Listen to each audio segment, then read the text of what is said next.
Coucou les bénis de Dieu, j'espère que vous allez bien. Aujourd'hui, je voudrais vous poser une petite question.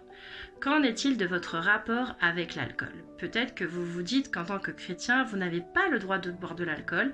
Eh bien, sachez que c'est faux. Vous avez le droit de boire de l'alcool puisque dans aucun texte, il n'est écrit qu'il y a des aliments interdits.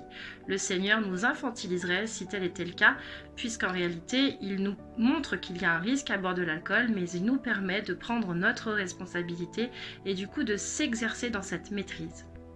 Maintenant, comment vérifier que vous buvez de la bonne manière?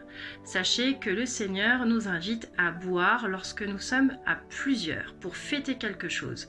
En effet, il en est de même lors de l'Eucharistie, c'est-à-dire l'événement le plus important dans la messe, lorsque le prêtre élève le corps du Christ et le sang du Christ. Le sang du Christ, c'est le vin, et c'est un moment où on est tous ensemble en union de prière. Donc c'est vraiment dans des moments festifs et à plusieurs que vous pouvez boire. Vous l'aurez compris, lorsque vous êtes seul, l'alcool devient amertume, tristesse et repli sur vous-même.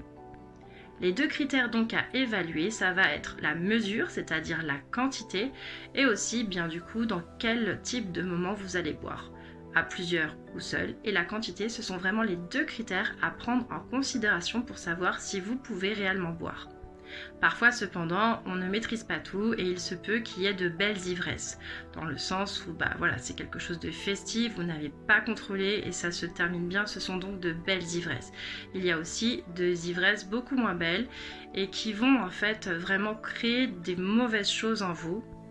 C'est en réalité lorsque vous buvez juste pour boire ou pour oublier ou pour combler un vide, un manque, quelque chose dans votre vie.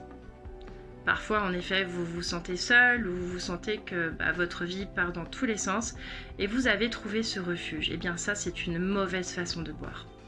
Le Seigneur nous invite donc à exercer notre propre responsabilité et également à trouver des limites. Le Seigneur Jésus va dire ces termes. Ce n'est pas ce qui entre dans la bouche qui va rendre l'homme impur, mais c'est ce qui sort de sa bouche. Comme par exemple encore les mauvaises paroles, les insultes. Voilà, donc j'espère que cette vidéo va vous éclairer et que vous allez mieux vous connaître et ainsi vous exercer à maîtriser ce goût pour l'alcool que vous pouvez avoir. Le tout, c'est de respecter les critères du Seigneur et il veut vous accompagner à cela. Je prie pour que vous soyez délivrés de toute addiction si c'est le cas. Au nom puissant de Jésus, soyez bénis, je vous aime, à bientôt.